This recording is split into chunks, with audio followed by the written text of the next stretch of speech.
ডিম রান্নার জন্য প্রথমে ডিমগুলো সেদ্ধ করে নেব। সেদ্ধ হয়ে গেলে তারপরে তেলে ভেজে নেব। ভাজা হয়ে গেলে দিয়ে দেব পেঁয়াজ কুচি। পেঁয়াজ ভাজা হয়ে গেলে দিয়ে দেব জিরা বাটা, রসুন বাটা, তারপর দিয়ে দিলাম মরিচের গুঁড়ো, দিয়ে দিলাম হলুদের গুঁড়ো, দিয়ে দিলাম পরিমাণ মতো লবণ। দেওয়া হয়ে গেলে ভালোভাবে কষিয়ে নেব। কষানো হয়ে গেলে দিয়ে দিলাম কেটে রাখা আলুগুলো, দিয়ে ভালোভাবে কষিয়ে আবারও পানি দিয়ে দিলাম। পরিমাণ মতো পানি দেওয়া হয়ে গেলে এবারে ডিমগুলো দিয়ে দেব। দিয়ে কিছুক্ষণ ঢেকে জাল করে নেব। তারপরে আলুগুলো সেদ্ধ হয়ে এলেই আমি উঠিয়ে নেব। আপনার সন্তানকে আপনি কি খাওয়াচ্ছেন? একটা চিপস খাওয়াচ্ছেন, আপনার কিডনি শেষ করবে।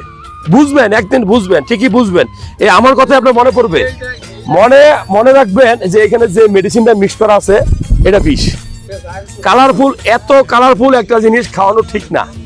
মূলত আমি বলবো যে এই ধরনের জিনিস যারা এই যে সফট ড্রিঙ্কস বা এই ধরনের চিপস বা কেক বা বিস্কিট যাই আপনি খাওয়ান, আপনার এই বাচ্চার খাওয়ার রুচি নষ্ট করবে।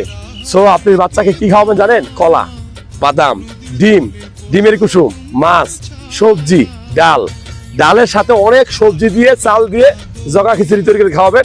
একদিন বুদ্ধিমান হবে ইনশাল্লাহ। বুদ্ধি আল্লাহ দিবে। তারপরেও আপনার খাওয়ার ধরনের উপর ডিপেন্ড করবে আপনার বাচ্চা কতটুকু মেধাবী হবে, আপনার বাচ্চা কতটুকু টিকসই হবে, আপনার বাচ্চা কিডনিটা টিকবে কিনা, এটাই বাস্তবতা।